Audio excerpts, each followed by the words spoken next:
بالله من الشيطان الرجيم. بسم الله الرحمن الرحيم. الحمد لله رب العالمين، نحمده ونستعينه ونستغفره ونعوذ بالله من شرور أنفسنا ومن سيئات أعمالنا. من يهده الله فلا مضل له ومن يضلل فلا هادي له. أشهد أن لا إله إلا الله وحده لا شريك له وأشهد أن محمدا عبده ورسوله. سبحانك لا علم لنا إلا ما علمتنا إنك أنت العليم الحكيم. اللهم علمنا ما ينفعنا وانفعنا بما علمتنا وزدنا علما. اللهم آت أنفسنا تقواها وزكها أنت خير من زكاها أنت وليها ومولاها. رب يسر ولا تؤثر، رب كمل بالخير. أما بعد.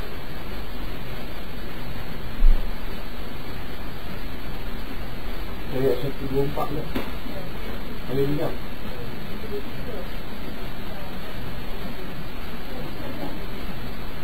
Suruh 7 dan 3.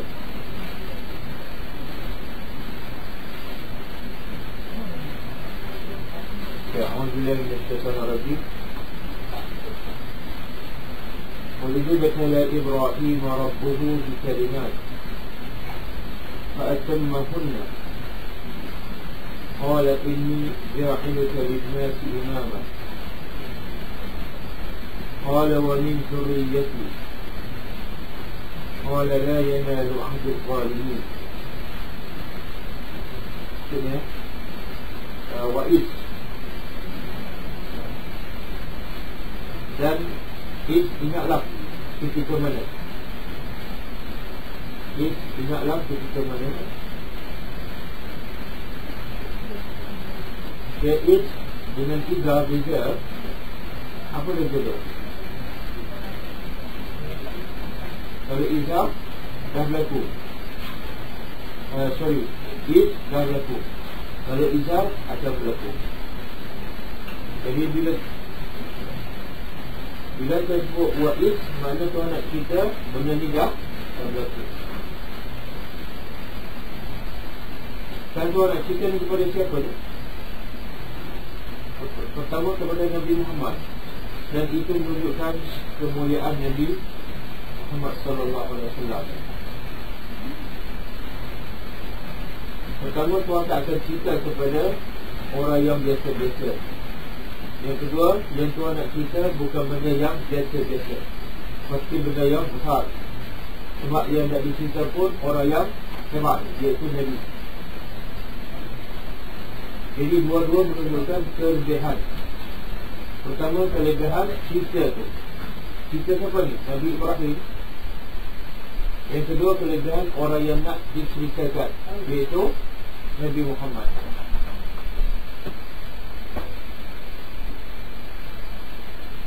Okey, kita nak cerita dengan budak kecil, kita cerita benda yang biasa je. Tapi kalau cerita pada suami, benda biasa je. Biasa. Kita tak benda biasa. Kalau saya keluar dari jalan jam lah, tidak. Mana suami kita tu tak ada lah hebat sangat lah. Jalan jam pun nak cerita kat dia.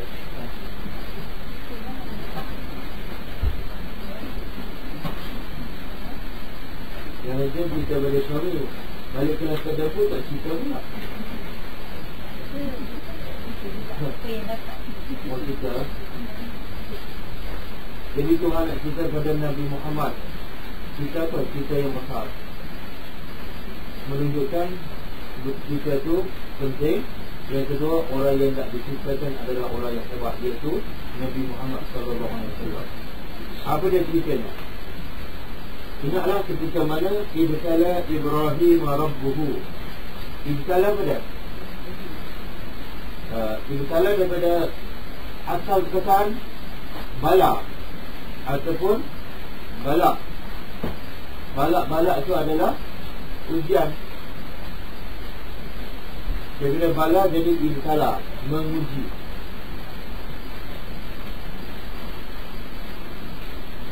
Ingatlah ketika mana telah menguji. Siapa dia? Ibrahim. Tapi Ibrahim bukan menguji, Ibrahim diuji. Siapa yang menguji Ibrahim? Pastilah Tuhan. Tuhan saja yang layak dan berhak menguji manusia. Kita layak tak menguji manusia? Tak layak. Siapalah kita nak menguji manusia? Kita pun manusia yang lemah, sama dengan manusia yang lain. Jadi yang layak menguji manusia hanyalah Tuhan. Dan Tuhan menguji siapa ni? Ibrahim. Kalau sahabat Ibrahim pun, dia Nabi yang kedua terhebat selepas Nabi Muhammad, ialah Nabi Ibrahim. Kalau sahabat Ibrahim pun diuji, maka bila kita diuji jangan mengeluh, jangan merajuk, jangan marah, jangan mengamuk. Sebab apa? Orang sahabat Ibrahim pun diuji. Siapalah kita untuk tidak diuji oleh Allah? Sebab sangat ada kita. Okey, Tuhannya menguji Ibrahim. Apa dia? Di kalimat. Dengan kalimat tu dah jadi bahasa Melayu. Kalimat kan.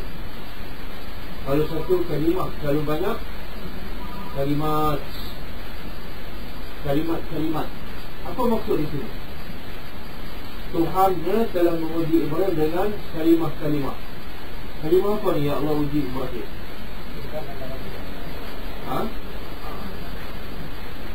Pendapat yang paling kuat ialah segala perintah Allah dan larangan Allah kepada Ibrahim, maka itulah ujian. Itulah dinamakan kalimat.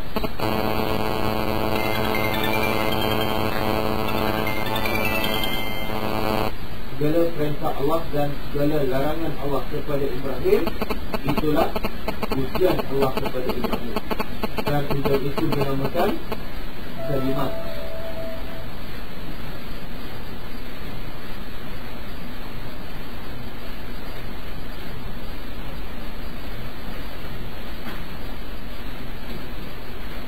Boleh? Daripada sini juga kita boleh faham bahawa hidup adalah ujian. Hidup adalah ujian. Bila kita faham hidup adalah ujian, kita akan sentiasa bersedia untuk diuji oleh Allah. Dan bila kita sentiasa bersedia, bila datang ujian, tak ada masalah. Sebab apa? Kita dah bersedia. Mindset kita bersedia, tak ada masalah. Ada dia sakit, kita boleh senyum. Kenapa? Kita tahu hidup ujian.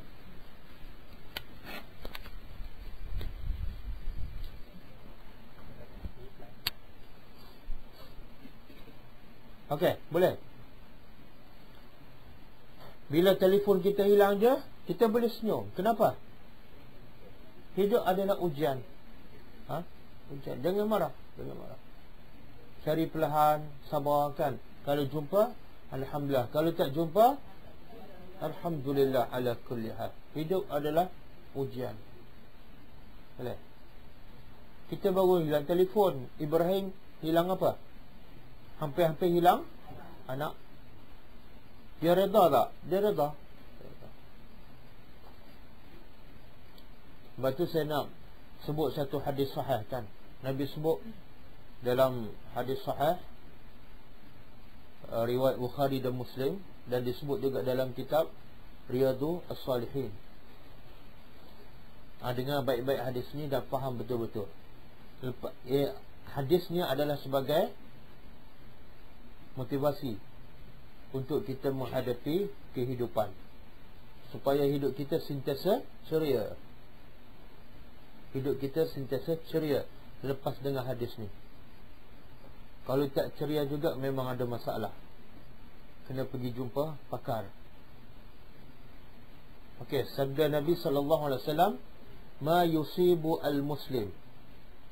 Ma yusibu al-muslim. Tidak ada yang menimpa seorang Muslim min nasabin, daripada kepenatan. Satu. Wala wasabin, dan tidak juga sakit. Dua.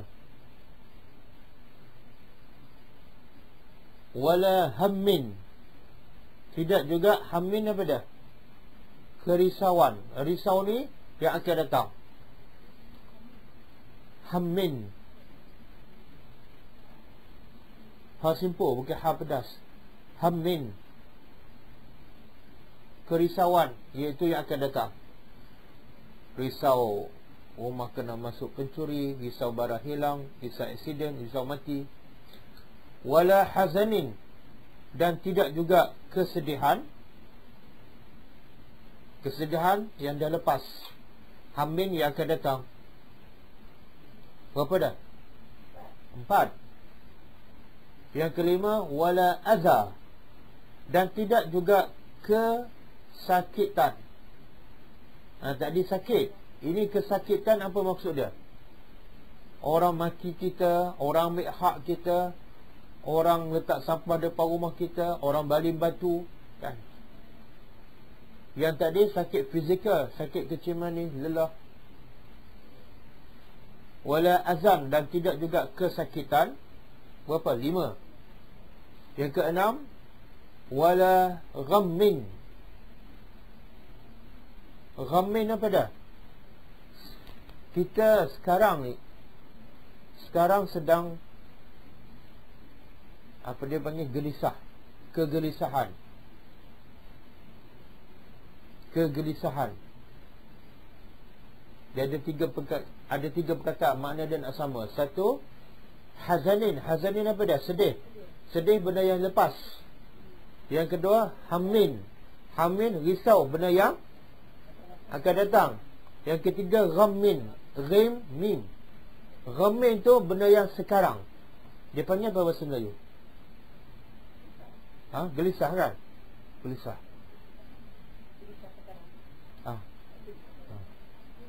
Orang gelisah ni yang akan datang ke yang dah lepas? Sedang kan? Sedang.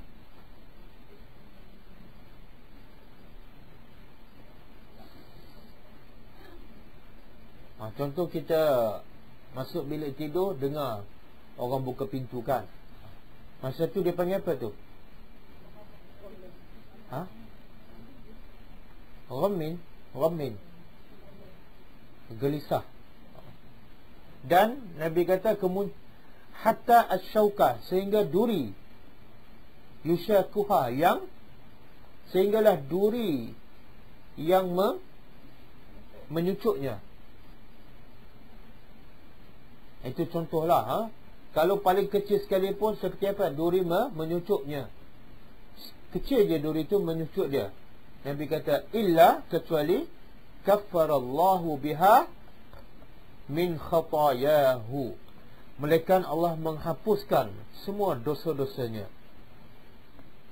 Dalam braket dosa kecil. Melainkan semua Allah menghapuskan dosa-dosanya. Saya ulang, tidak ada yang menimpa seorang Muslim dari kepenatan, kesakitan,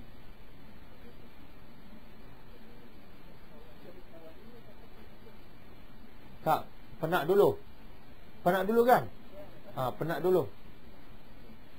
Kesakitan. Yang ketiga, kerisauan. Yang keempat, kesedihan. Yang kelima, kesakitan hati. Yang tadi sakit fizikal.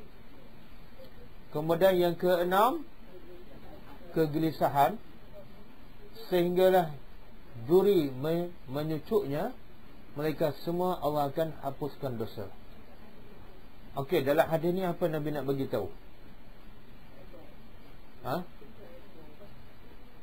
Nabi nak bagi tahu apa dia?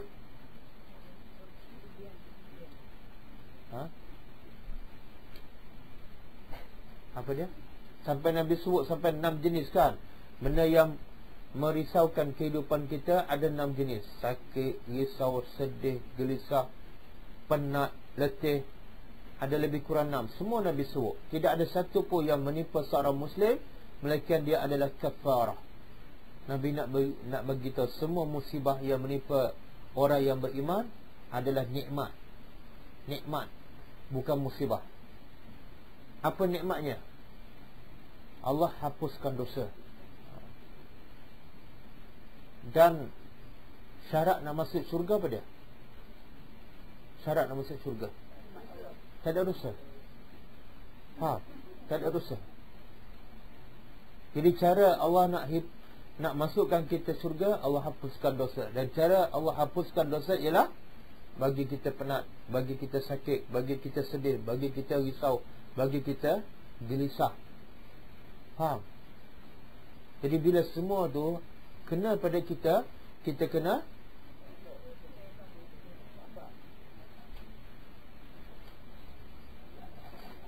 rasa dia adalah nikmat. Boleh?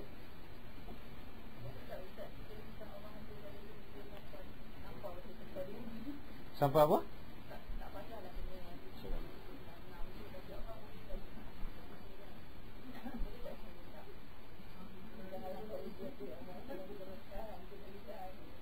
Itu macam nak mengajar Tuhan pula.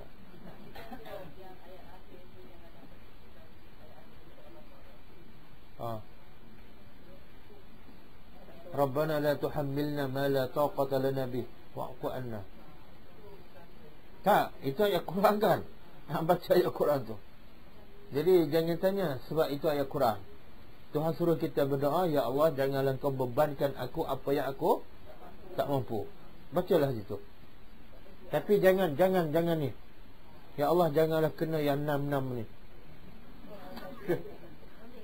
Tak boleh. Sebab apa? Sebab tak, Allah nak hapuskan dosa kita dengan cara apa? Nak bagi salah satu daripada 6. Tiba-tiba kita tak nak. Mana apa? Allah, seolah kita tak nak Allah padamkan dosa kita. Seolah kita nak kekal dalam dosa. Tak betul. Satu. Yang kedua, hidupkan ujian. Tak ada manusia yang sentiasa sihat. Tak ada. Tak ada manusia yang sentiasa gembira aja. Sejak dia lahir gembira aja, senyum je. Orang pukul pun dia senyum. Banjir pun dia senyum. Rumah terbakar pun senyum. Tak ada. Itulah kehidupan. Sebab tu Nabi sebut semua keenam. Semua orang akan lalui. Kemudian yang ketiga, yang kita lalui tu penat ke sakit ke demam. Lama ke tak? Beberapa hari lepas tu hilang. Tak mungkin orang tu sakit mula daripada kecil sampai tak ada. Sebab itu adalah ujian. Dah berjaya, Tuhan bagi ujian lain pula. Boleh? Jadi yang pentingnya apa dia? Kita nak rasa tu, bila kita penat, kita nak rasa penat tu nikmat. Sebab apa? Allah sedang hapuskan dosa. Itu yang susah. Mulut ni nak keluar juga, penatnya. Kan? Okey, daripada hadis ni saya nak tanya, kalau kita penat, kita pun merungut. Penatlah, dapat pahala tak? Dapat pahala tak? Tak dapat pahala, tapi dapat satu kelebihan. Dosa terpadam. Walaupun mulut ni ngomel kan, penatlah aku seorang buat kerja, suami apalah tak tolong, anak jenis apalah. Mulut tu mengomel setengah jam. Dapat pahala? Tak dapat. Tapi dosa terhapus tak? Ya. Sebab Nabi sebut, Nabi kata tidak ada satu pun kepenatan, sakit, demam, risau, sedih melainkan Allah hapuskan dosa. Nabi tak kata dengan syarat dia tak mengomel. Tak. Syarat dia apa dah? Syarat dia dua je. Pertama, musibah menimpa. Yang kedua, musibah tu menimpa orang Muslim. Cukup. Pasti akan dapat kafarah. Kalau musibah tu menimpa orang kafir, bukan kafarah. Kalau dia sabar pula, lain pula. Itu dapat pahala sabar. Kena duri kita kata apa? Celaka. Tak dapat pahala, tapi dosa terpadam tak? Terpadam. Jadi kalau orang beriman, dia bukan nak satu kafarah, dia nak satu lagi apa dah? Bila tersepak batu dia kata apa? Alhamdulillah ya Allah. Sikit dia tersepak, dosa terpadam, dapat pahala. Kadang-kadang orang solat malam sampai sebulan tiap malam tak dapat pahala. Sebab apa? Bangun pagi cerita pada orang. Tiap malam sebulan tak dapat pahala. Kita sepak batu sikit je, tapi jangan sengaja sepak. Kita tersepak batu sikit je, alhamdulillah, dah dapat pahala, dosa terpadam. Subhanallah. Senang tak nak dapat pahala? Senang. Senang tak nak padam dosa? Ini solat sunat taubat dia tak malam. Bila tersepak batu, celaka. Ha?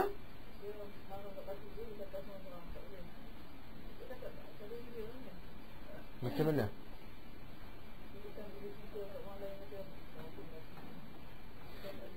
Dia dapat satu lah. Tak dia cakap seorang ke, cakap depan orang ke, dia hanya dapat kafarah saja.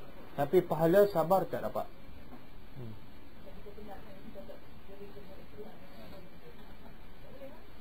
Tak, bukan soal tak boleh. Tak dapat pahala, itu je. Kalau penat dia mengeluh, tak dapat pahala. Rugi tak? Dah lah penat, tak dapat pahala. Ha? Adoi, alhamdulillah. Nak sebut juga adoi. Ha? Tak, kita dulu masa tak belajar, kita jahil, tak ada, boleh lah terkeluar adoi kan. Sekarang biasakan alhamdulillah, alhamdulillah. Betul? Mulut ni biasakan keluar alhamdulillah, alhamdulillah. Kalau tersepak je, insya-Allah automatik keluar alhamdulillah. Seronok. Seronok betul. Masa kita tersepak batu, terjatuh longkang ke, kita boleh sebut alhamdulillah. Rasa lazat tu. Hilang sakit tu. Sebab apa? Lazat apa tu? Kita boleh lawan nafsu dan kita boleh jadikan sakit tu betulkan menjadi pahala. Itu lazat tu. Kan? Ini tak. Dah lah pahala tak banyak. Lepas tu Tuhan bagi sakit, lagi dapat dosa. Rugi tak hidup? Rugi. Boleh?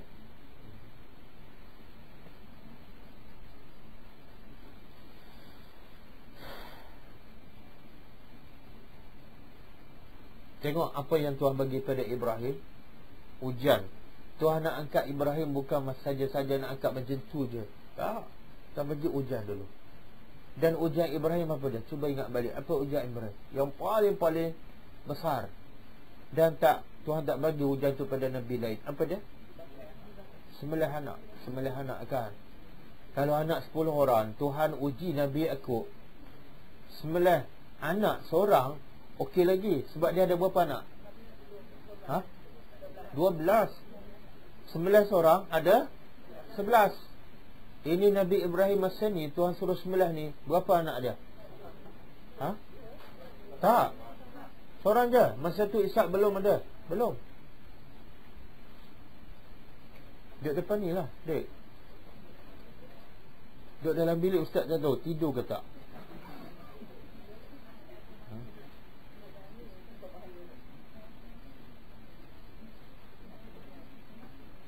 Seorang anak. Kemudian umur Ibrahim pun dah tua. Orang tua ni sangat-sangat memerlukan membantu. Betul tak?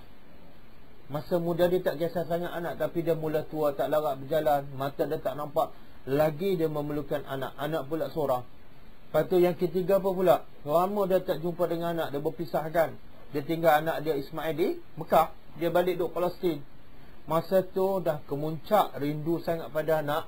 Anak pula seorang, dia pula dah tua. Tuhan nak uji dia. Sembelih anak. Kita sebut senang je dengar cerita.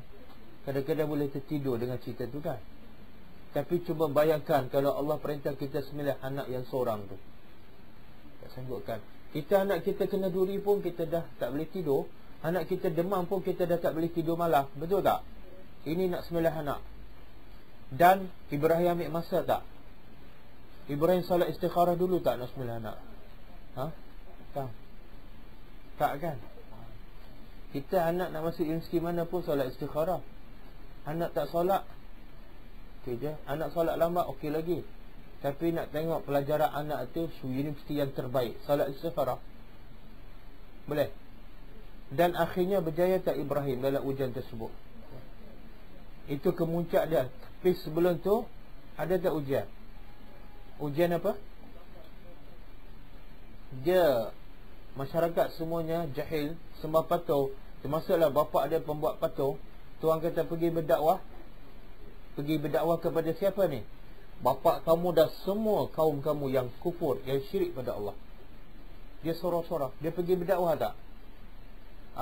Pergi berdakwah. Dan hasilnya apa dah? Risikonya apa dah? Raja Namrud tangkap dia, ikat dia dan nak dicampak dalam api. Masa tu dia marah tak? Dia mengajuk tak? Tak. Dia redha je.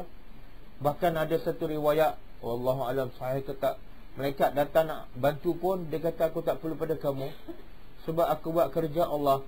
Bila aku buat kerja Allah, tak mungkin Allah biarkan aku berseorangan. Pasti Allah akan ada bersama aku. Kan? Bila dicampak dalam api, Tuhan kata apa? Apa Tuhan cakap?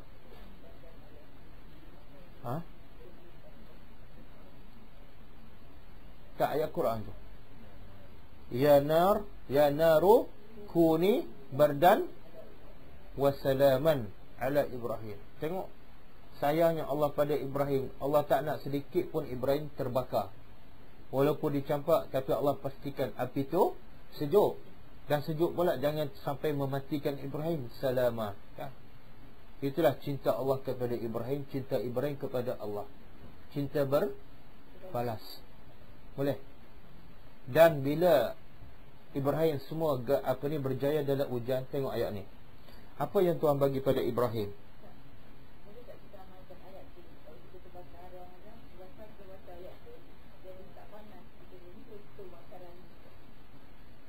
Tak payah makan. Sebab ayat tu untuk Ibrahim je. Kalau tak percaya, cuba cakap depan api. Jadi sejuk tak? Ayat tu khas untuk Ibrahim je. Kalau ayat tu untuk semua api, masalah kita. Masalah. Kenapa? Bila nak masak, tak masak-masak. Sebab apa? Kita baca ayat tu. Sebab itulah kalau kita belajar bahasa Arab, kalau kita belajar bahasa Arab, ya naru. Naru tu dia sepatutnya ya Muhammad, Muhammadu kalau nama orang, ataupun kalau sanda ya Rasulullah. Sepatut baris atas. Tapi kalau sebut ya naru, mana wahai api itu. Tuhan cakap pada api tu je. Kalau Tuhan cakap ya nara, semua api seluruh dunia masa tu akan jadi sejuk. Itu bahasa Arab. Ya naru, api tu. Kalau Tuhan kata ya nara, bahasa Arab lain maksud dia. Semua api kat dunia akan menjadi sejuk. Boleh. Nak amal apa kalau kena api apa? Nak amal apa? Tak payah amal apa-apa. Ingat pada hadis Nabi tadi. Ya Allah, Allah nak apakan dosa, senyum je. Oh, lega hati, sejuk. Alhamdulillah. Dosa aku banyak kan. Ini cara Tuhan nak hapuskan dosa aku. Bahagia tak hidup? Bahagia. Memanglah Nabi kata ajabal li amril mu'min. Aku rasa kagum dengan orang beriman. Semua baik. Tak ada yang tak baik. Kalau dapat nikmat, dia bersyukur. Kalau dapat musibah, dia sabar. Kalau dia tak sabar saja, dah kafarah. Kalau tambah lagi dengan sabar, pahala tanpa hisab. Semua baik. Tak ada tak baik. Kalau tak baik itu makna dia tak beriman, ataupun iman dia tidak sempurna. Boleh. Kata Abdullah bin Mas'ud, Al-imanu nisfani. Nisfani. Kalau nisfun, apa makna nisfun? Separuh.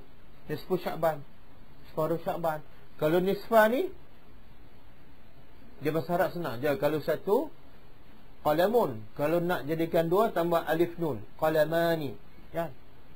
Kalau baitun, satu. Kalau dua, baitani. Kalau masjidun, masjidani. Kalau nisfun, nisfani.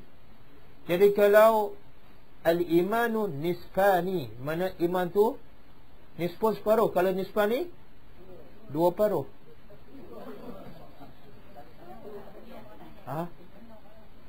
Penuh lah. Penuh. Tapi dia tak boleh terjemah dua bahagian. Kalau dua bahagian mungkin 70-30. Tak, ini nak bagi tahu 50-50. Sebab tu dia kata nisfani. Apa dia nisfani? As-sabru wa syukru. Sabar dan syukur. Kalau kamu sabar saja, penyabar je dia, tapi tak bersyukur, mana iman kamu baru 50. Kalau kamu syukur je, asyik kenduri je, tapi tak sabar, baru 50. Macam mana nak lengkapkan iman? Bila ada musibah, sabar. Bila dapat nikmat, syukur. Ya Allah, bahagia hidup. Tak ada benda yang tak baik. Boleh? Ramai orang belajar tapi tak ada dua ni. Kalau ada pun salah satu, ataupun dua-dua tak ada. Mengaji dah lama, turun-turun selipar tak ada. Ada juga orang datang kelas mencuri, cepat tuduh orang. Sabar dulu, tengok dulu kan. Okey. Fa'atammahunna. Setelah Tuhannya menguji Ibrahim dengan ujian-ujian, fa'atammahunna. Apa dah atamma? Ibrahim menyempurnakan ujian tersebut. Semuanya berjaya. Tak ada yang gagal. Dicampak dalam api, dia redha. Disuruh pisah dengan isteri dan anaknya, tinggal jauh, dia redha. Disuruh sembelih anak, dia redha. Maka apa hasilnya? Kat dunia Tuhan dah balas. Siapa yang lulus dalam ujian Allah, kat dunia Tuhan dah balas. Apa dia? Tapi balasan dia bukan pangkat, bukan harta, bukan tansri. Tak. Itu semua tak ada nilai. Tak ada nilai. Tengok apa yang Tuhan nak balas. Qala inni ja'iluka lin-nasi imama. Tuhan berkata, oleh kerana kamu dah lulus ujian, inni, sesungguhnya aku ja'iluka, aku telah jadikan engkau linnas, pada semua manusia. Bila sebut semua manusia, termasuk tak orang kafir, termasuk tak Nabi Muhammad, masuk. Aku jadikan kamu untuk semua manusia imama. Apa dia? Subhanallah. Bukan pemimpin. Ikutan. Imam dalam bahasa Arab ialah yang diikuti. Sebab tu imam dalam solat dia panggil imam. Sebab apa? Orang ikut dia. Kalau dia solat sorang-sorang, makmum semua tak ikut, orang panggil imam tak? Tak panggil imam. Ataupun kalau imam tu duduk kat belakang, dia panggil imam tak? Jadi imam ni makna yang tepat apa dah? Diikuti. Sebab itulah orang panggil Imam Syafi'i. Adakah dia jadi imam dalam solat? Tak. Imam dalam solat kecil je. Semua boleh jadi imam dalam solat kan. Kadang-kadang imam sakit seminggu, siapa jadi imam? Bilal. Bilal pula kadang-kadang baca pun tak betul.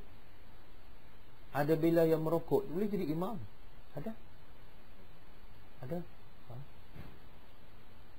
Imam tua, imam satu ditukar, jadi tak cukup imam. Bilal ni yang merokok ni dinaik pangkat jadi imam. Jadi imam masjid besar.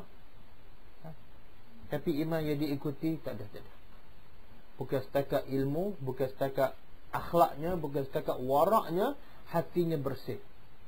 Seperti Ibrahim. Jadi Imam Syafi'i dinamakan imam sebab apa? Kita ikut tak dia sekarang? Ikut. Sampai ada orang tak malu mengaku ikut Imam Syafi'i, tapi tak ikut pun.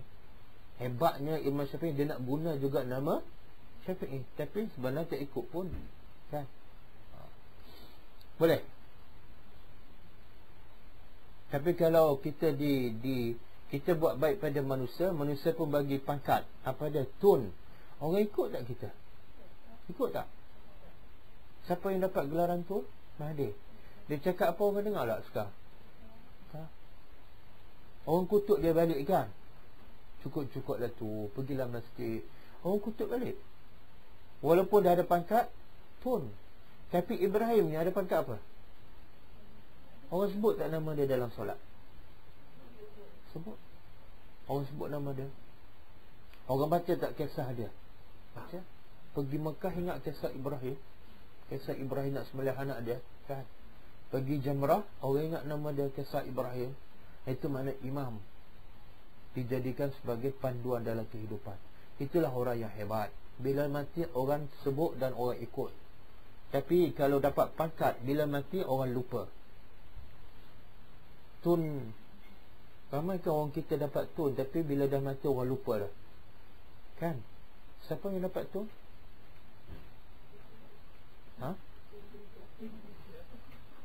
Siapa dia yang dapat tun dan dah mati dah? Ha? Tun Razak. Orang tak sebut nama dia kan? Sebut pun sebab apa? Anak dia PM. Itu pun sebab Najib bin Razak. Ha? Hussein on, Tun Hussein on. Orang tak sebut dah. Subhanallah. Nampak tak? Tapi yang tu yang manusia nak kejar tu. Kadang-kadang sanggup buat apa saja untuk dapat Tun Tan Sri kan. Tapi orang tak ikut pun. Sepatah orang tak ikut bila tak ada kuasa. Tapi Ibrahim, Allah kata apa? Inni ja'iluka linnasi imama. Sehingga Nabi Muhammad pun ikut Ibrahim.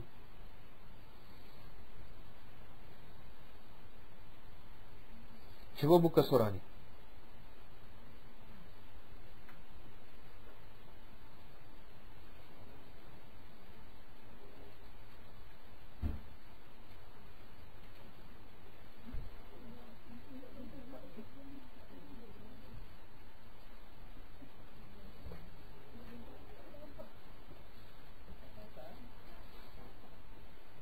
Kita buka dah.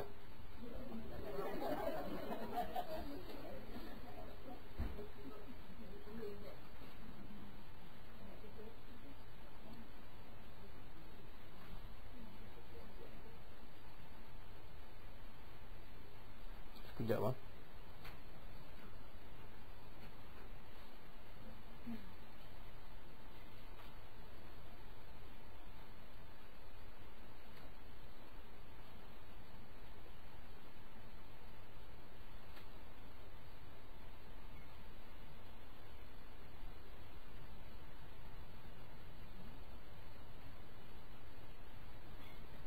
Surah An-Nahlu. Surah An-Nahlu ayat 1, 2, 3.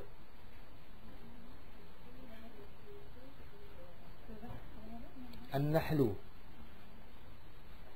surah lebah.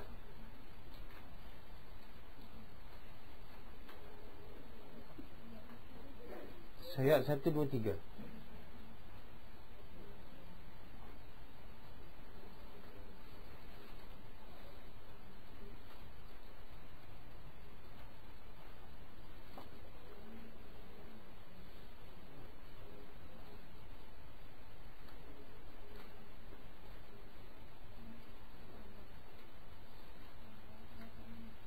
Nampak? Okey, Tuhan kata apa?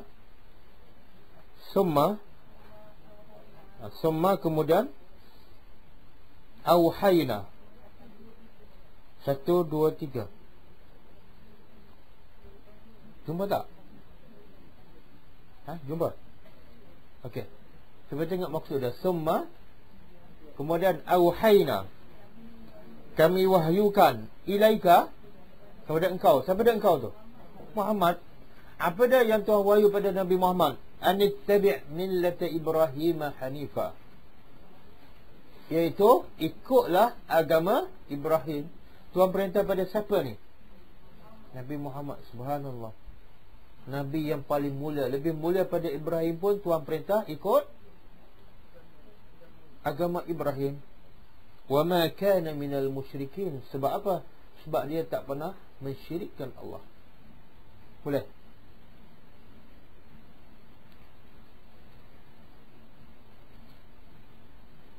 Dan tengok ayat kita balik. Wa mi qala,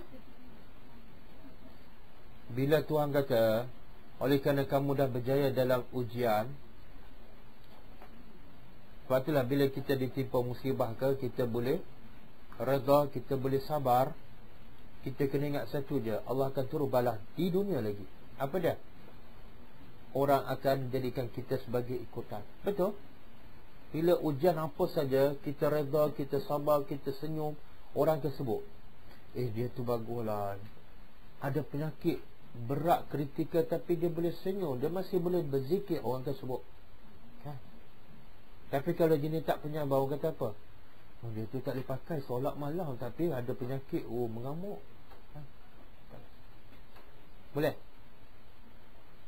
Dan kata Ibrahim, bila Allah jadikan dia sebagai imam, contoh, ikutan, kata Ibrahim, ni sifat orang yang bertakwa. Apa dah? Dia tak ada kepentingan diri. Aku dah dulu dalam ujian, aku dah menjadi ikutan orang ramai, tapi aku tak nak aku seorang je jadi imam. Aku nak juga zuriat aku. Maka dia pun minta pada Allah. Qala, kata Ibrahim, wa min zurriyyati, wahai Tuhan, jadilah juga zuriat aku sebagai imam yang diikuti. Siapa zuriat Ibrahim? Siapa zuriat Ibrahim? Kalau Ismail dia kata wa min ibni, wa min waladi. Bila sebut zuriat apa dah? Subhanallah. Bukan anak saja, bukan cucu saja. Keturunan aku, termasuklah kita. Masuklah kita. Sampai kiamat. Sampai kiamat. Dan Nabi Muhammad tu adalah hasil, antara hasil doa Nabi Ibrahim. Apa lagi zuriat Nabi Ibrahim? Zuriat Nabi Ibrahim yang Allah jadikan sebagai imam. Cuba sebut. Ishaq. Lagi? Yaqub. Orang baca tak kisah Nabi Yaqub? Sabar dalam mendidik anak yang nakal. Kisah Nabi Yusuf. Orang baca tak kisah dia? Macam mana dia boleh maafkan adik-beradik dia yang hampir nak bunuh dia? Walaupun orang Melayu ambil bab lain.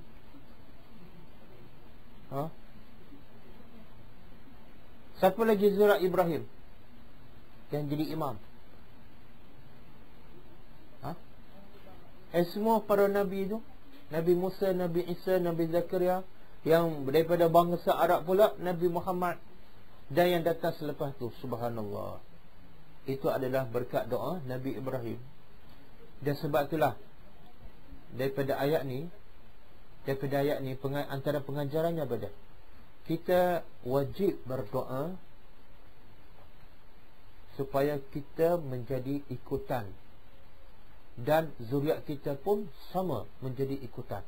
Itu doa yang paling penting. Yang lain tu, anak kita berjaya kat dunia, anak kita berjaya dalam kerjaya dia, itu tak penting tu. Anak kita berjaya dalam kerjaya, tapi orang tak pernah pun ikut anak kita. Orang tak pernah pun ambil kata-kata anak kita, akhlak anak kita tak ada. Bila anak kita mati, lagi orang lupa terus. Jadi bacalah doa Tuhan ajar dalam Quran kan. Jadi jadilah diri kita dan zuriat kita sebagai imam. Apa doa tu?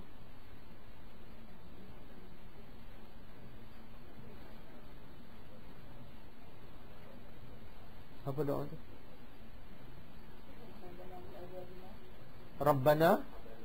Rabbana hablana min azwajina wa zurriyatina qurrata ayun waj'alna lil muttaqina imama. Itu doa Tuhan ajar kita. Jadilah daripada pasangan-pasangan kami dan zuriat kami qurrata ayun, yang menyejukkan hati. Dan jadilah pula semua zuriat kami imam. Imam pula kepada siapa? Kepada orang bertakwa. Subhanallah. Kalau yang ikut zuriat kita adalah orang bertakwa, maka imam tu mesti lagi bertakwa. Faham tak? Bukan pemimpin kepada kumpulan perasuah, kumpulan yang buat maksiat, tak. Tapi imam kepada muttaqin. Baca doa tu. Subhanallah, banyak mak bapak sekarang terpesong. Dia hanya berdoa supaya anak dia berjaya dalam peperiksaan, anak dia berjaya dalam kehidupan dunia dia, anak dia berjaya dalam perkahwinan, anak dia berjaya selamat melahirkan anak. Tapi jarang mak bapak berdoa, jadilah anak zuriat qurrata ayun dan imam kepada orang yang bertakwa. Boleh? Bila Ibrahim minta, wahai Tuhan, janganlah jadikan aku sahaja sebagai imam, jadilah juga zuriat aku. Tuhan pun jawab. Tuhan kata apa? Dalam satu ayat, dialog antara Allah dengan Ibrahim. Tuhan jawab, apa dia? Qala, Tuhan pula berkata, la yanalu ahdi az-zalimin. La yanalu apa dah? Tidak dapat mencapai, la yanalu, tidak akan dapat mencapai. Kita pernah dengar ayat lan tanalul birra hatta tunfiqu, kan?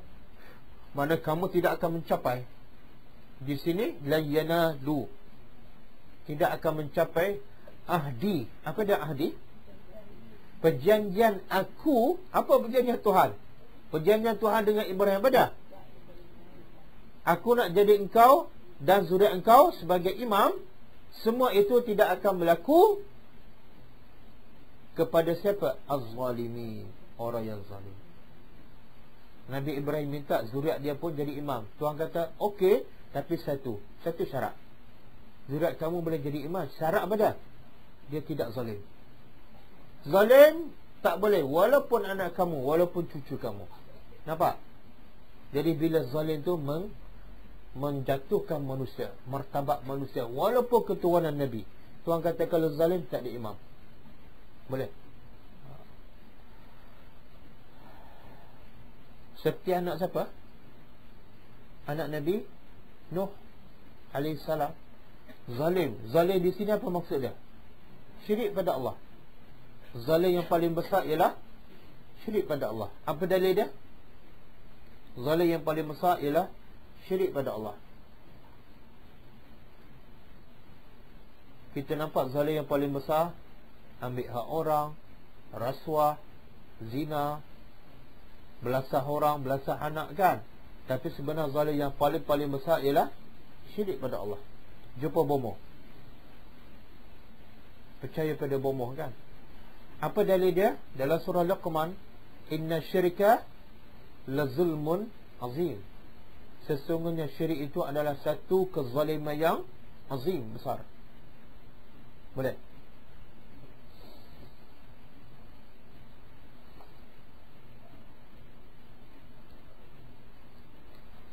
Okey, pengajaran daripada ayat ni, pengajaran daripada ayat 1, 2, 4. Pertama, sesungguhnya Allah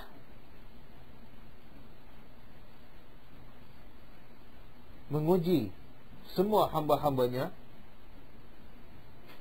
termasuklah para Nabi.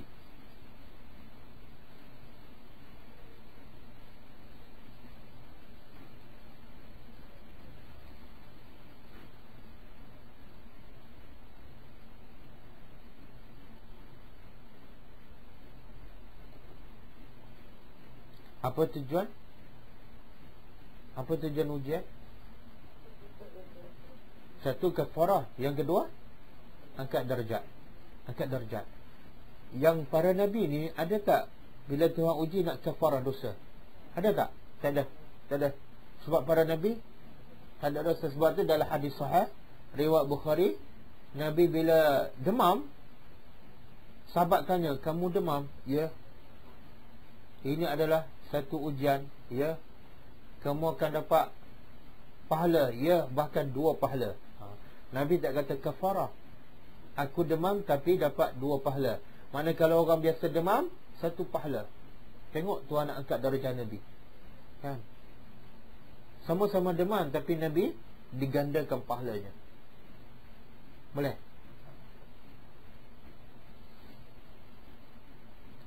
Lepas ni kalau diuji apa saja, jangan mengeluh. Sebab kita umur pun dah dah senja, kan? Berapa hari lagi, berapa bulan lagi tinggal. Kemudian tengok pula pahala, cukup tak nak masuk syurga? Cukup? Belum. Umur dah berapa dah?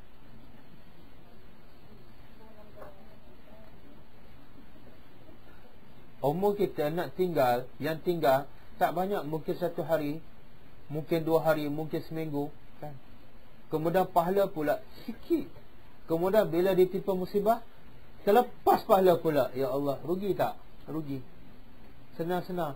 Kita pula dalam umur senja, kan? Lepas tu nak solat sunat pun tak larat. Bukan tak larat, berat, kan? Jadi nak solat sunat 12 rakaat setiap hari pun kadang-kadang cukup, kadang-kadang tak cukup.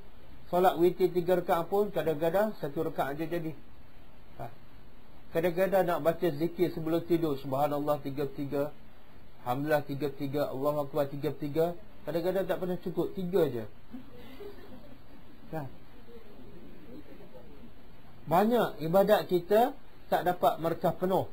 Kemudian bila ada masalah pula, kita mengamuk, ya Allah, ruginya. Boleh? Okey, yang kedua. Jadi sambungan tadi, nombor 1 apa dia tadi?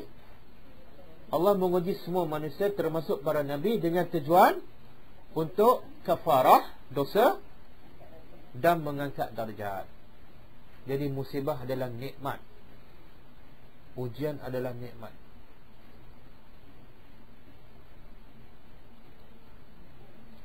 Yang kedua, kelebihan Nabi Ibrahim AS.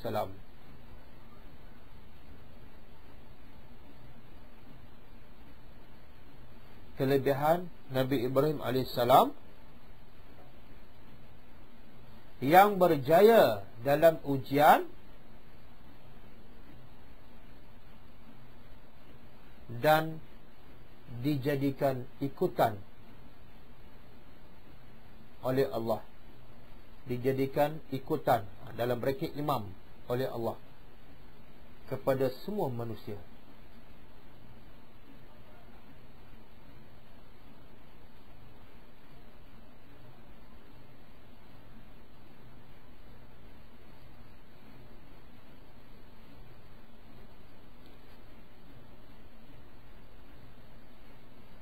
Yang ketiga, siapa yang berjaya dalam ujian,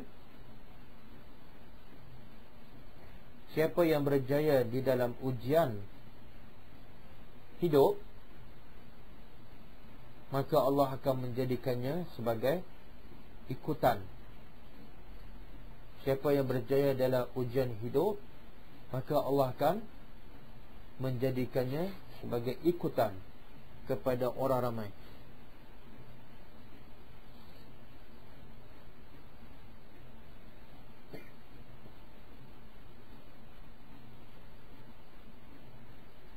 Pernah dengar tak nama Umar bin Abdul Aziz?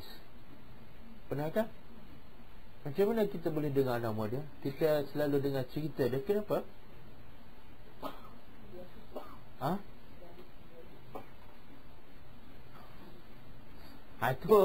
Itu kisah Umar Al-Khattab kan, bagaimana dia pilih menantu. Akhirnya lahirlah cicit kan, yang bernama Umar bin Abdul Aziz. Tapi cerita Umar bin Abdul Aziz ni, macam mana orang boleh selalu menceritakan tentang Umar bin Abdul Aziz? Sebab dia tu Allah jadikan dia sebagai imam. Jadi orang ikut akhlak dia, orang ikut sirah dia. Kenapa? Sebab dia masa dia memerintah 2 tahun, masa dia memerintah 2 tahun, dia tinggalkan semua dunia. Sebelum tu dia duduk dalam kemewahan. Bila dilantik sebagai khalifah 2 tahun je, dia tinggal semua dunia. Hidupnya adalah zuhud. Bila dalam urusan kerajaan, dia guna pelita minyak daripada kerajaan. Bila anak dia masuk, dia padam pelita tu, dia nyalakan pelita yang lain. Sebab apa? Sebab ini urusan keluarga, dia tak guna kan. Tengok akhlak dia. Maka bila dia berjaya dalam ujian masa memerintah, maka Allah jadikan dia sebagai imam. Dan salah satu kata-kata Umar bin Abdul Aziz, dia kata apa? Aku tak minta Allah ringankan sakaratul maut. Aku tak minta Allah ringankan sakaratul maut. Kenapa? Kata dia, sebab itulah kafarah yang terakhir untuk aku. Faham? Faham? Kita selalu tak minta. Apa doa tu? Allahumma hawwin. Kita hari minta kan? Kita lupa sakaratul maut adalah kafarah. Tengok orang beriman, dia berfikir, aku tak minta nak ringan. Kenapa? Itu nikmat. Sakit itu adalah nikmat. Semakin sakit, semakin banyak dosa aku terpadam. Sebab tu dia kata aku tak minta. Masalah kita beda. Masalah kita beda.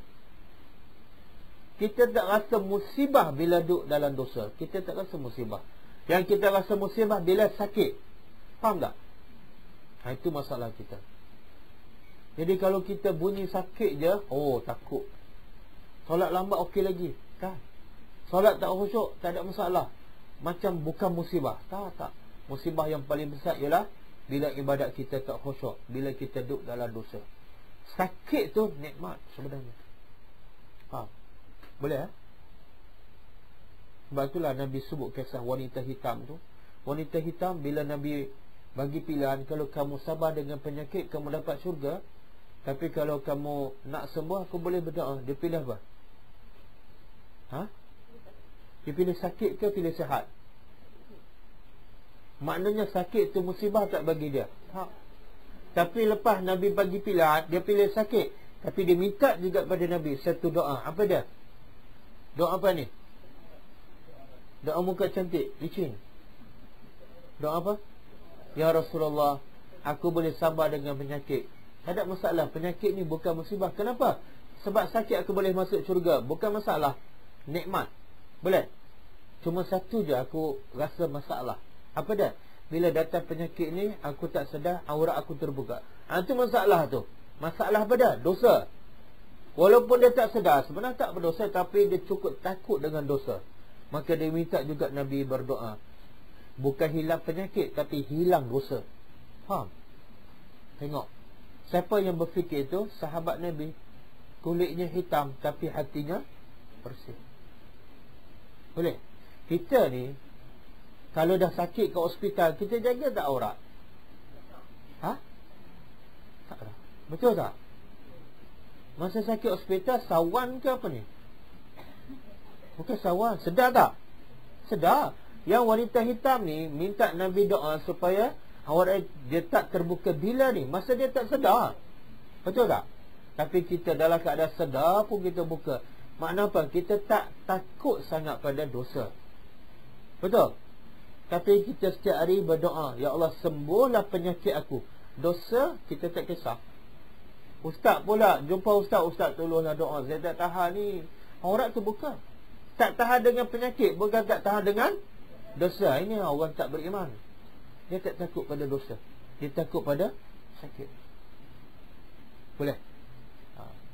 Kita kalau diberi pilihan, kalau kamu sakit, kamu masuk syurga. Tapi kalau kamu tak sakit, tak ada jaminan, kita pilih yang mana? Katalah penyakit kecil mana kan? Kalau tahan penyakit ni, kena potong dua-dua kaki ke, sabar, boleh masuk syurga. Pilih yang mana? Sakit. Sekarang memang pilih sakit.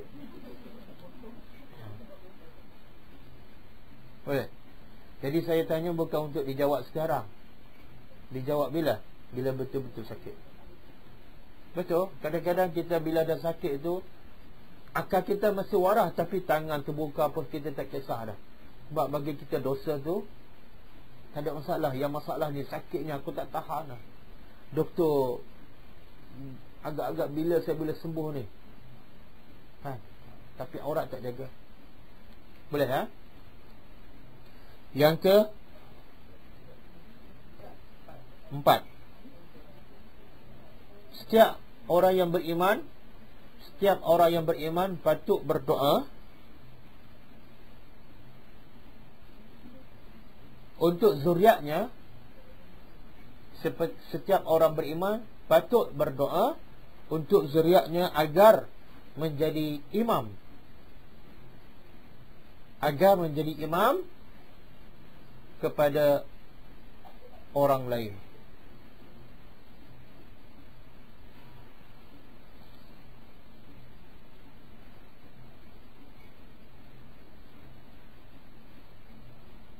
Boleh?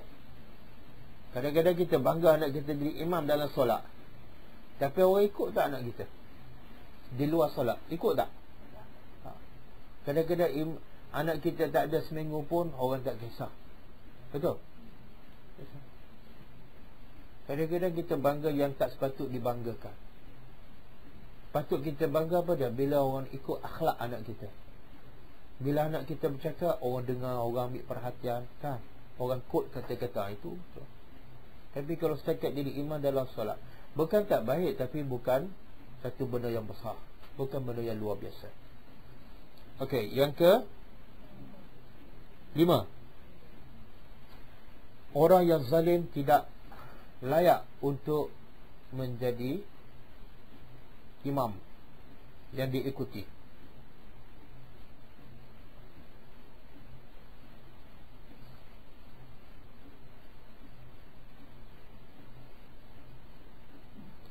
Yang ke-6, kezaliman itu menjatuhkan.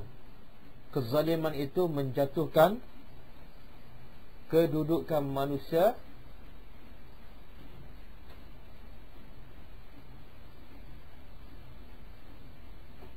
ke tempat yang paling bawah.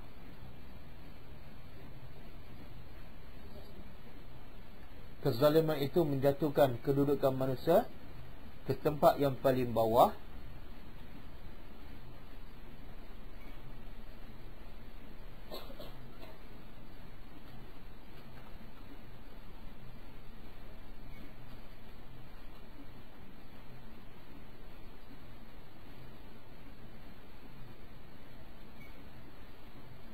Tambah sikit lagi. Walaupun dia keturunan Nabi. Walaupun dia keturunan Nabi.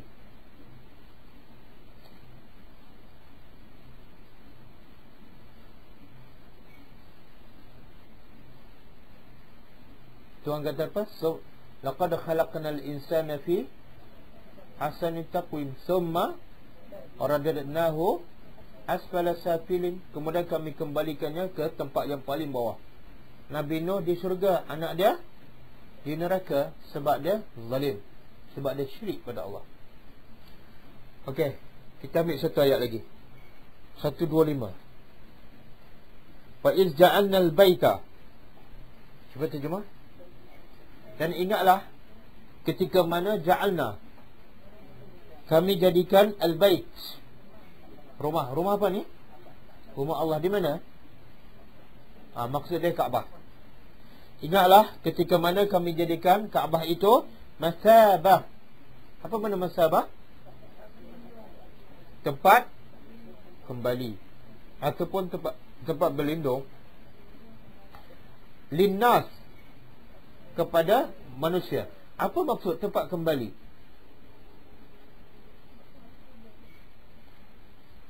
Di Kaabah tu, bukankah itu kiblat orang Islam?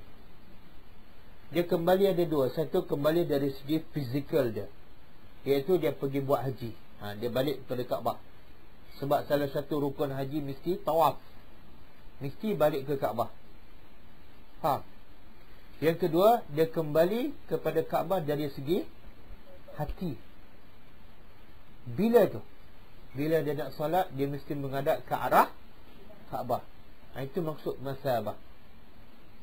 Masabah makna Allah jadikan Kaabah ni sebagai tempat kembali dari segi fizikalnya, iaitu bila orang Islam mesti pergi buat haji. Bila buat haji mesti keliling Kaabah. Nak tak nak dia balik juga, walaupun fizikal dia saja, hati tak. Yang kedua, kembali dari segi hati, iaitu setiap orang yang nak solat mesti menghadap ke arah Kaabah. Satu. Yang kedua, wa amna. Amna apa dia? Aman. Jadi Tuhan kata kami jadikan Kaabah ini satu tempat kembali. Yang kedua, tempat yang aman. Apa kaitan tempat kembali dengan aman? Apa kaitan?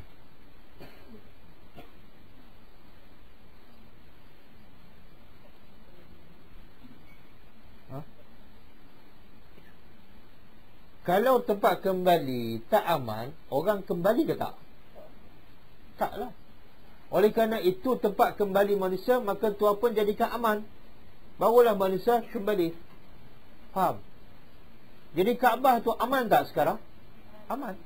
Bukan setakat manusia aman, bahkan binatang pun aman. Binatang tak boleh diburu. Pokok-pokok aman, tak boleh dipotong. Subhanallah. Lepas tu bila orang pergi Mekah, rasa aman tak? Rasa aman. Kenapa rasa aman bila pergi Mekah? Balik Sungai Buloh rasa serabut je. bunyi nak balik Sungai Buloh tu rasa macam pasal apa ni? Pergi Mekah aman je. Betul tak? Bila kita solat kat Mekah rasa khusyuk je. Boleh bangun awal je.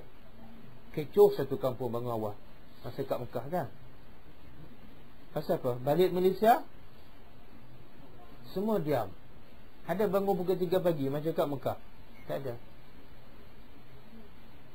Lepas tu kalau kat Mekah pergi pula duduk lama je dalam masjid kan. Okey je, tak ada kelang kabut nak balik. Ha? Tak ada kerja.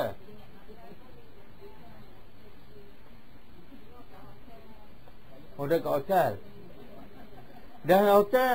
Kalau duduk kat hotel lagilah nak cepat balik. Tapi kenapa boleh duduk lama dalam masjid? Pergi pula pukul 3 kan. Duduklah hotel puas-puas. Apa dia? Apa dia?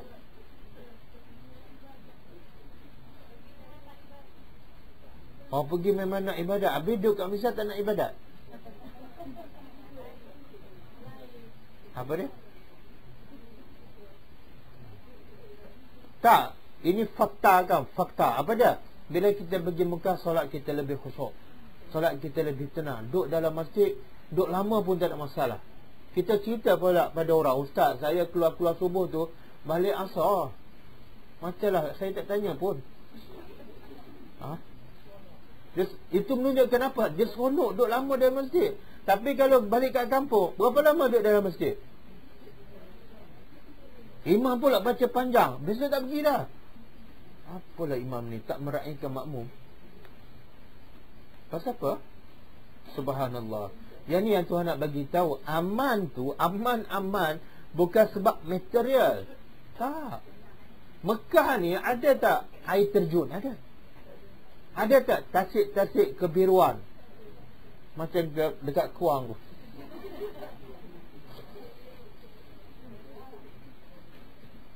Ada tak pokok-pokok yang cantik je, semua warna cantik? Ada tak di Mekah? Tak ada. Pokok-pokok menghijau, pokok kurma ke pokok durian ada? Tak ada. Padang pasir, gunung kan, bukit bukau. Tak ada pemandangan cantik pun. Berhabuk pula kan. Tapi kenapa boleh tenang, boleh khusyuk dan seronok duduk lama dalam masjid? Kenapa? Allah?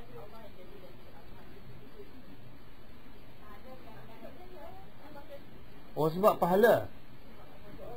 Yang solat Jumaat di masjid 27 banyak pula. Kenapa tak pergi? Ustaz, saya tak wajib. Suami yang wajib. Subhanallah. Sebenarnya sebabnya apa dia? Tuhan nak beritahu keamanan, ketenangan kita akan dapat bukan disebabkan tempat. Tak.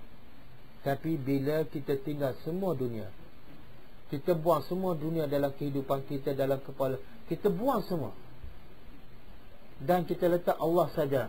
Tenanglah walaupun di padang pasir. Walaupun di padang pasir. Dan Hajar lagi-lagi kalau nak kira dengan zaman sekarang, zaman Hajar dengan Mekah sekarang, beza tak?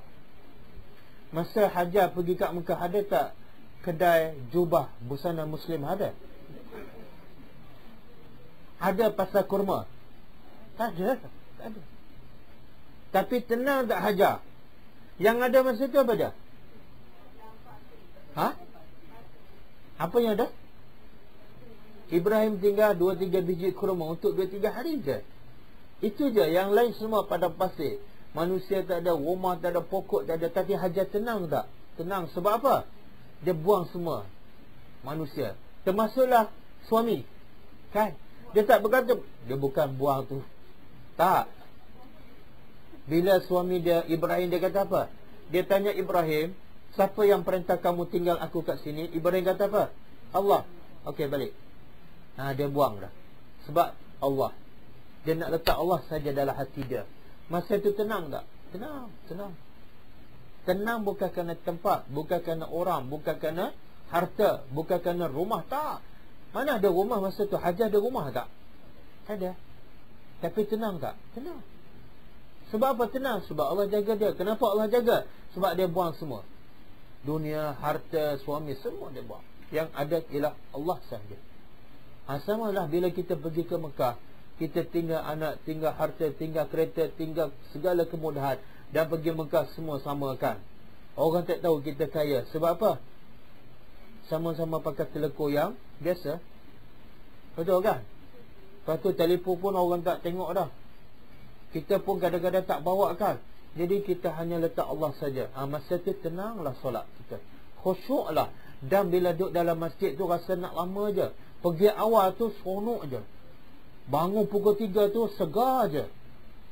Walaupun baru tidur 2 jam, rasa segar je. Sebab apa? Tak ada dunia dalam hati kita. Tapi bila balik Malaysia, mula serabut perut. Sebab apa? Dunia dah masuk dah. Kerja tu lah, kerja ni lah, anak tu lah, sekolah ni lah, tuition tu lah, periksa SPM lah, macam-macam masuk. Suami tu lah, tak balik rumah lah, balik lambat lah, semua masuk ya. Bil elektrik lah, tol naik lah, minyak, semua masuk. Jadi solat pun bukan pergi lewat, tak pergi langsung.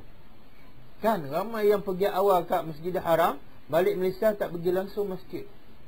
Solat pula lambat kan. Kemudian kalau pergi masjid pun duduk sekejap je. Lepas salam terus bangun. Subhanallah. Tak ada ketenangan. Bukan sebab tempat, sebab dalam hati kita penuh dengan cintakan dunia. Boleh? Kemudian Tuhan kata wattakhizu, dan jadikanlah min maqami Ibrahim. Wattakhizu pada, jadikanlah oleh kamu min, dari maqam. Maqam apa dia?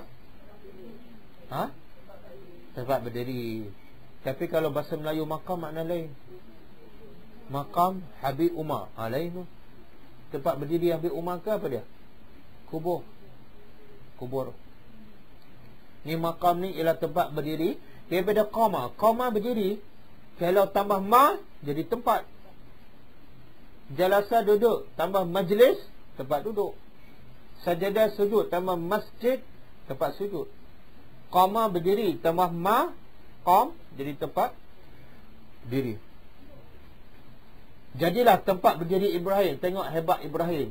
Tuhan kata tempat berdiri Ibrahim, jadilah dia sebagai musalla, tempat solat. Hebat tak Ibrahim? Kita sebutkan maqam Ibrahim. Jadikan dia tempat solat. Apa maksud ni? Jadikan tempat Ibrahim berdiri tempat solat. Apa maksud dia? Cuba faham. Tempat menghadap. Mana boleh menghadap maqam Ibrahim? Tak, Tuhan kata jadikan maqam Ibrahim tempat solat. Apa maksud tu?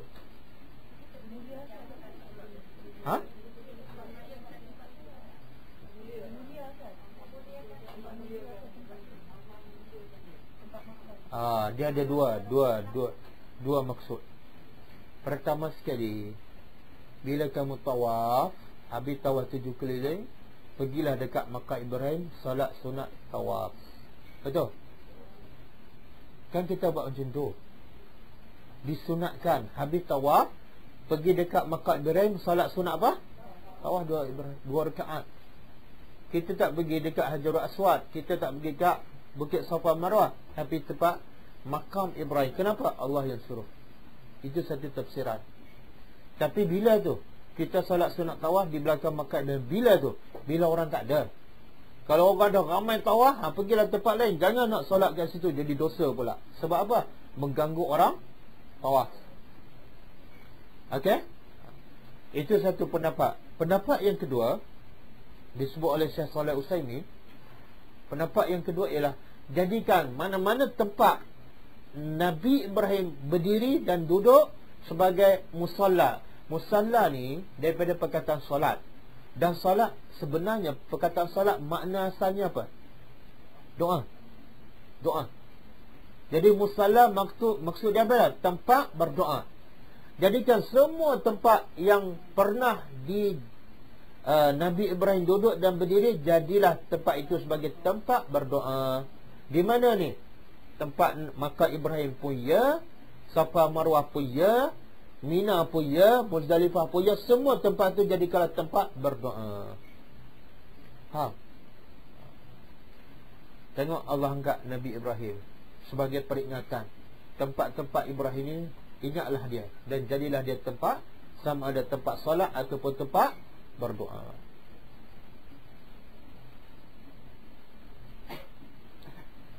Wa ahidna, dan kami telah ahidna, kami telah janji, kami telah wasiat ila Ibrahim, kepada Ibrahim, wa Ismail, dan kepada Nabi Ismail. Dua orang je. Kenapa dua orang? Sebab ada dua orang je. Dua orang je. Kami wasiatkan kepada Ibrahim dan Ismail. Apa wasiat Allah kepada Ibrahim dan Ismail? Apa dia ni? Antahira baiti, agar kedua-duanya adalah mensucikan rumahku. Tuhan suruh Nabi Ibrahim dan Ismail buat apa? Cuci masjid. Makna apa tu? Cuci masjid ni benda yang kecil ke benda yang besar? Besar. Sebab cuci apa ni? Baiti, rumah aku. Bila siapa yang kerja cuci masjid, jangan pandang hina, sebab dia membersihkan rumah Allah. Sebab tu ada zaman Rasulullah, ada seorang wanita yang kerja dia tukang cuci masjid kan.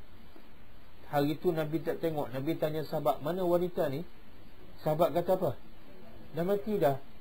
Dia sahabat kebumikan, uruskan perkebumian mayat wanita tu tanpa bagi tahu Nabi. Nabi marah. Kenapa sahabat tak bagi tahu Nabi? Sebab ada sebahagian sahabat pandang rendah.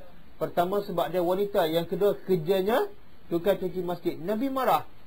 Dia tetap orang yang beriman. Apatah lagi dia membersihkan rumah Allah. Bersih rumah Allah supaya orang sembah Allah, satu benda yang sangat mulia. Sangat mulia. Sebab tu Nabi kata, sekarang tunjukkan di mana kuburnya. Tunjukkan pada aku. Nabi nak juga solat dan berdoa. Nabi pun pergi ke kubur wanita tersebut dan Nabi solat di kubur. Solat apa tu? Kenapa? Ghaib ni mayat tak ada. Mayat ada tak? Adalah kat situ. Solat jenazah lah. Solat sebenarnya tak boleh disolat di kubur, tak boleh. Tapi Nabi solat sebab apa? Sebab Nabi tak sempat solat. Kalau kita tak sempat solat di tempat, di masjid ke, di rumah ke, maka ketika itu kita boleh pergi ke masjid dan solat. Boleh. Tengok Nabi muliakan seorang wanita pencuci masjid. Sampai Nabi pergi ke kubur dan solat, menunjukkan kerja cuci masjid adalah mulia. Dan dalam ayat ni Tuhan suruh siapa cuci masjid ni? Nabi Ibrahim ke pakcik Ibrahim? Nabi Ibrahim. Sifat tu tak ada pada diri kita. Betul tak? Bila kita pergi masjid, tengok kotor, kita cuci tak? Tak. Kita buat apa? Kutuk pula. Apalah AJK zaman sekarang ni? Kan? Kerja nak berebut AJK, nak berebut jawatan, tapi kerja malas. Kita tak cuci. Sebab apa? Kita rasa itu bukan kerja kita. Tak. Ibrahim yang buat kerja ni, Ismail yang buat kerja ni. Boleh? Jadi bila pergi masjid, bersihkan. Kalau nampak kotor, bersihkan. Ambil masa tak lama, 1 minit 2 minit je, dapat pahala. Boleh Kemudian cucikan rumah aku untuk siapa ni? Lit-taifin, untuk orang yang tawaf. Mereka tu nak tawaf, nak beribadat pada aku, maka bersihlah masjid tu. Yang kedua, wal-akifin, untuk orang yang iktikaf. Yang ketiga, war-ruk'is sujud, untuk orang yang solat. Tapi Tuhan tak sebut solat, Tuhan sebut rukun solat yang utama. Apa dia? Apa dia? Rukuk dan sujud. Supaya Allah nak kita bayangkan masa rukuk dan masa sujud. Ingat, itulah dua perbuatan yang paling utama. Kalau boleh rukuk lama, kalau boleh sujud lama, kalau boleh sujud lama pula, berdoalah banyak-banyak. Sebab itulah dua rukun yang paling utama dalam solat. Boleh? Okey, kenapa Tuhan sebut tawaf dahulu? Sebab keutamaan Masjidil Haram ialah tawaf. di masjid lain boleh tawaf? Tak boleh. Itu khas untuk Masjid Haram. Masjid Nabi pun tak boleh. Kemudian yang kedua, Nabi sebut apa? Untuk i'tikaf. I'tikaf ni bukan semua masjid boleh. Bukan semua masjid boleh. Masjid mana yang kita boleh i'tikaf? Yang didirikan solat 5 waktu setiap hari. Kemudian yang ketiga, Nabi sebut, Tuhan sebut apa? Warruka'is sujud, untuk solat. Itu lagi umum. Surau pun orang solat, musalla pun orang solat. Bahkan solat ni di mana-mana pun boleh. Di tepi jalan boleh, di tengah padang pasir pun boleh. Tapi kalau tawaf khas Masjidil Haram, kalau i'tikaf khas untuk masjid. Tapi kalau solat lagi umum. Boleh. Maka bersihlah tempat itu. Boleh, ha? Okey, pengajaran daripada ayat ni. Kau penat dah? Penat dah? Kalau penat, berhenti dulu. Kita berehat seminggu. Sambung minggu depan.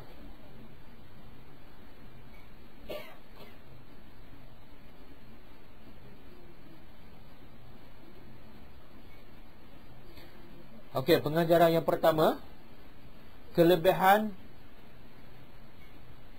Masjidil Haram. 2. Kelebihan Masjidil Haram 2. Pertama, masabah, iaitu tempat kembali. Tempat kembali manusia. Yang kedua, aman. Aman, iaitu tempat yang aman.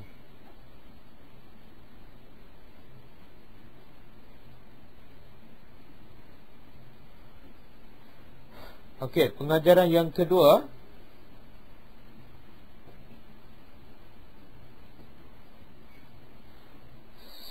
sepatutnya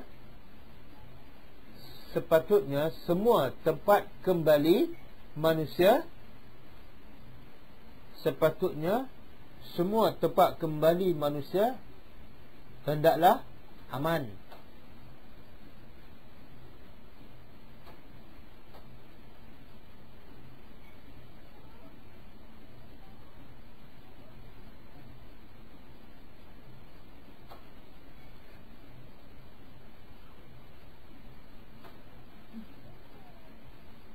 Sambung, ha? Dan oleh kerana itu sebahagian ulama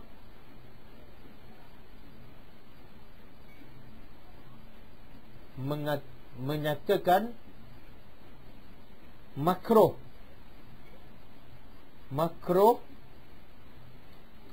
hukum membawa senjata ke dalam masjid.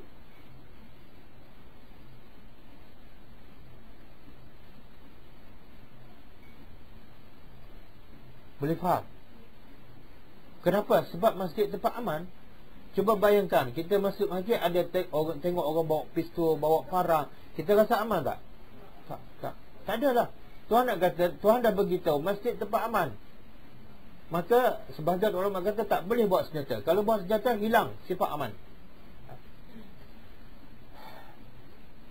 Sama juga rumah kita tempat kembali tak? Sepatutnya bila tempat kembali mesti aman. Tapi kadang-kadang balik tak rasa aman je. Masa nak keluar balik kan. Itu ada masalah tu. Tak sepatut tu.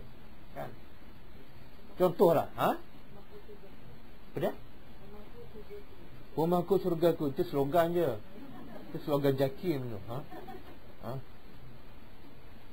Contohlah, kadang-kadang suami tu suka memukul isteri kan. Jadi rumah tu bukan jadi tempat kembali dah. Sebab tak aman. Kadang-kadang isteri tak nak balik kan, ha? Ataupun suami pula, kalau balik je, tengok isteri duduk depan TV je kan, rasa tak aman je. Tak betul juga.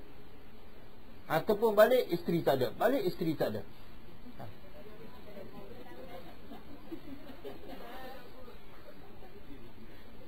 Suami kita tahu kelas tak ada pun sekali seminggu, tapi isteri tak ada tiap hari, ha? Oh, kelas lain pula. Bila-bila bagi tahu semua kelas pada suami, ya.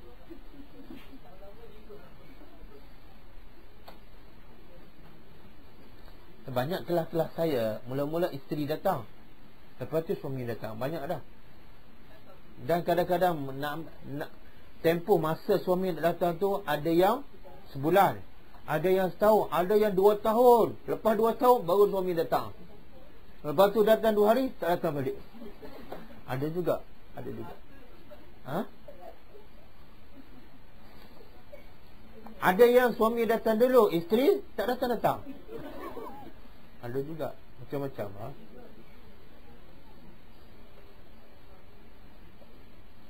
Okey, yang ke berapa?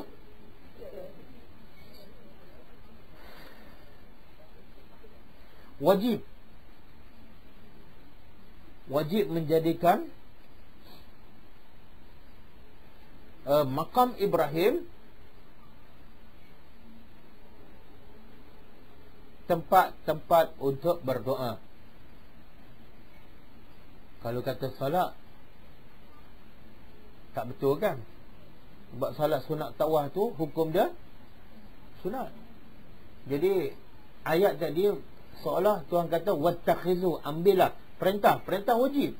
Jadi kalau nak kata wajib salat sunat tawaf, tak betul, sebab salat tu sunat. Jadi wajib apa? Wajib berdoa. Semua tempat-tempat makam Ibrahim. Dan makam Ibrahim ini bukan tempat makam Ibrahim itu saja, mana-mana tempat yang pernah Nabi Ibrahim berada.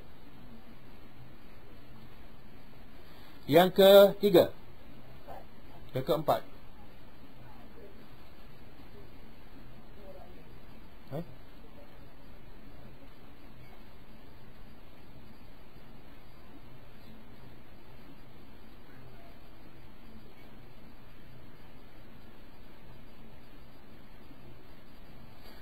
Allah Subhanahu wa ta'ala membalas orang yang beramal soleh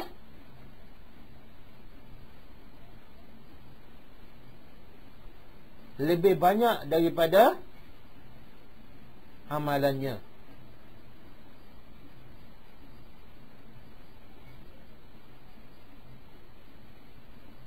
Allah membalas orang yang beramal soleh lebih banyak daripada amalannya. Apa dia daripada 2 ayat ni yang Allah balas pada Ibrahim? Ibrahim buat apa? Ibrahim lulus dalam ujian, sembelih anak. Ibrahim bina Kaabah, dan yang Allah balas apa dia? Ada 2 benda besar. Apa dia? Allah jadikan Ibrahim sebagai ikutan. Sampai bila? Kiamat. Ibrahim buat kerja tu berapa hari je, berapa lama je, tapi balasannya sampai kiamat. Allah jadikan Ibrahim imam. Yang kedua, apa dia? Tak. Ayat yang terbaru ni, Allah suruh ambil tempat Ibrahim tu sebagai tempat berdoa. Bila habis solat, habis tawaf, orang pergi ke makam Ibrahim. Itu balasan Allah kepada Ibrahim. Nampak? Dan sama juga kalau kita suka beramal soleh, Allah akan balas jauh lebih besar daripada amal yang kita lakukan. Sebab tu jangan kedekut. Jangan bila buat amal soleh sikit je kan. Jangan buat banyak. Lagi banyak kita beramal, lagi besar balasannya. Okey, yang keempat. Yang kelima, wajib membersihkan rumah Allah. Wajib membersihkan rumah Allah daripada najis hissiyah. Hissiyah apa dia? Yang nampak ni, bahasa Melayu apa dia? Hissiyah. Najis yang nampak lah, kayak kucing ke, kayak burung ke, kayak cicak ke.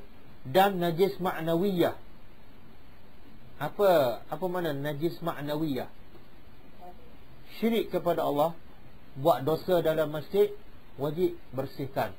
Kadang-kadang orang solat was-was kan, dia baca satu masjid dengar, tapi dia makmum, bukan imam. Itu najis ma'nawiyah, sebab mengganggu. Sebab tu Nabi kata apa? Siapa makan bawang, jangan datang ke masjid aku ni. Sebelum tu Nabi nak bakar, orang tak datang. Tiba-tiba bila makan bawah, Nabi kata tak payah datang. Sebab apa? Dia ada najis. Apa dah? Maknawiyah. Najis yang tak nampak, iaitu dia menyakitkan hati orang. Boleh. Yang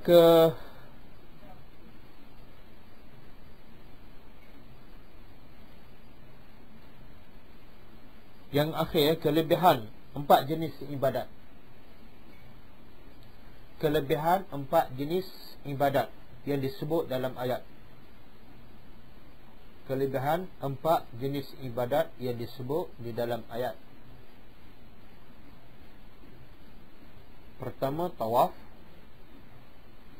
Yang kedua, i'tikaf. Yang ketiga, rukuk. Yang keempat, sujud. Tuhan sebut khusus, menunjukkan 4 jenis ibadat ni sangat penting dan besar. Lepas itulah, ada tak umrah sini? Umrah ada? Ada kan? Tak. Dia kalau sebut tawaf, mana tawaf sajalah. Kalau umrah, dia bukan tawaf saja, dia termasuklah sa'i. Sebab itulah bila pergi buat umrah, kita disunatkan banyakkan tawaf. Jangan banyakkan umrah. Tuhan tak kata di sini umrah, Tuhan kata tawaf. Mana tawaf sajalah. Kalau ikut sunnah Nabi, sekali pergi umrah, sekali buat umrah, lepas tu habis buat apa? Banyakkan tawaf. Banyakkan duduk dalam masjid. Banyakkan i'tikaf. Tuhan sebut i'tikaf dalam ayat ni. Boleh? Okey, cukup tu. Ada soalan tak?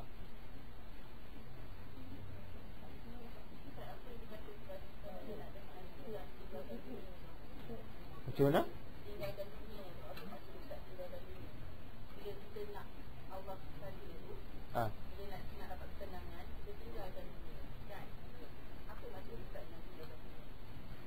Maksud dia, dunia ni sebenarnya tak boleh tinggal, sebab kita duduk di dunia. Kalau kita tinggal dunia, maknanya kita meninggal dunia, mati. Maksud saya ialah kita buang dunia daripada hati. Buang dunia daripada hati. Kita cari dunia sekadar untuk hidup, jangan untuk lebih daripada hidup. Apa dah? Nak bermewah, nak berseronok, itu dah, kita dah masuk dunia dalam hati kita. Satu. Yang kedua, kita kena yakin yang dunia tu memang Allah dah jamin, Allah cipta memang untuk kita. Maka tak perlu kita risau. Ada, tak ada masalah. Sebab kita hidup untuk akhirat. Yang perlu kita risau pada bila solat tak khusyuk, bila kita solat lama, bila tak berzikir, bila tak zikir pagi dan petang, bila tak baca Quran. Itu perlu kita risau, sebab yang tu yang kita nak bawa di akhirat. Tapi dunia ni ada, alhamdulillah. Tak ada pun, alhamdulillah. Maka kena ada satu lagi sifat apa dah? Qanaah. Qanaah apa dia? Cukup, jangan tamak. Tapi jangan tak cari langsung. Kalau tak cari langsung sampai meminta-minta pun tak betul. Cari sikit, kemudian gunakan yang sikit untuk cari akhirat. Okey, boleh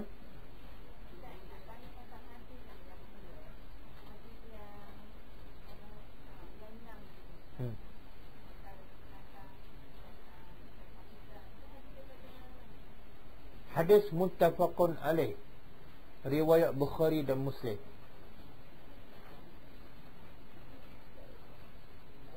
Okey, kita tutup dengan membaca tasbih kafarah. Subhanakallahumma wa bihamdika asyhadu an la ilaha illa anta astaghfiruka wa atubu ilaik. Assalamualaikum warahmatullahi wabarakatuh. Wa anti fajazakillahu khairan.